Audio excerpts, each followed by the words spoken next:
దక్షిణాది రాష్ట్రాల ముఖ్యమంత్రుల భేటీకి ఇక్కడ చెంగల్పట్టు వచ్చినటువంటి అమిత్ షాతో ప్రైవేట్గా హోటల్లో కలిసినటువంటి సీఎం విజయ్ ఆయనకైతే భోజనం తెచ్చి అందించారు.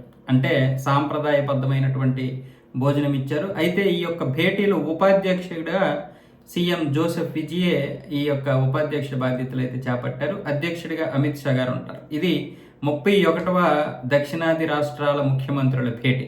ఇప్పటి వరకు 30 సంవత్సరాలుగా జరుగుతూ ఉంది. ఇది 31వ సంవత్సరం.